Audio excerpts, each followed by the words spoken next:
بسم الله الرحمن الرحيم يا أيها الذين آمنوا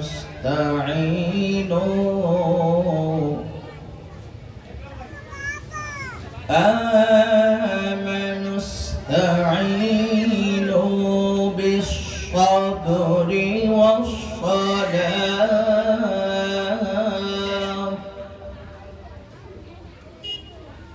إن الله مع الصابرين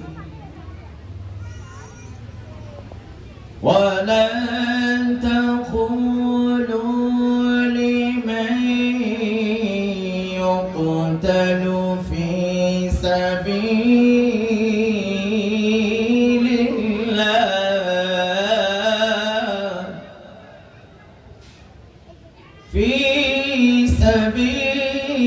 الله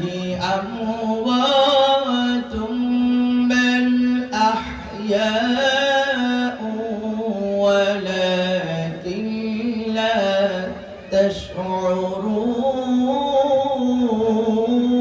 تشعرون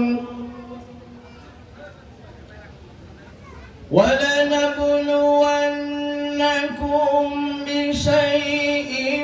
من الخوف والجوع ونقص من الأموال والأنفس والثمرات وبشر الصابرين الذين إذا أصابتهم مصيبة قالوا إنا لله وإنا إليه راجعون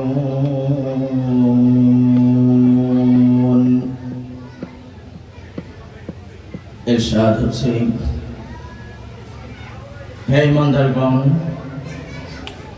তোমরা আল্লাহ তাআলার কাছে সাহায্য চাও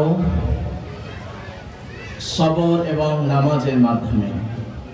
নিঃসন্দেহে আল্লাহ তাআলা ধৈর্যশীলদের সাথে রয়েছেন আর তোমরা তাদেরকে মৃত বলো না যারা আল্লাহর জন্য লড়াই করেছে লড়াই করে যারা মৃত্যুবরণ করেছে বরং তারা জীবিত তোমরা তা বুঝতে পারো না আর তোমরা জেনে রেখো অবশ্যই আল্লাহ তাআলা তোমাদেরকে পরীক্ষা করবেন ভয় দিয়ে ক্ষুধা দিয়ে সম্পদের অনিষ্টতা দিয়ে এবং তোমাদের জীবনহানির মাধ্যমে আল্লাহ তাআলা তোমাদেরকে পরীক্ষা করবেন আর ধৈর্যশীলদের জন্য রয়েছে সুসংবাদ ধৈর্যশীল হচ্ছে তারা তাদের কাছে যখন বিপদ মুসিবত এসে উপনীত হয় তখন তারা বলে আমরা আল্লাহর জন্য ধৈর্য ধারণ করেছি নিঃসন্দেহে আমরা আল্লাহর জন্য এবং আমাদেরকে আল্লাহ রাব্বুল আলামিনের কাছে ফিরে যেতে হবে আমানতু বিল্লাহ আসসালামু আলাইকুম ওয়া রাহমাতুল্লাহি ওয়া বারাকাতুহু।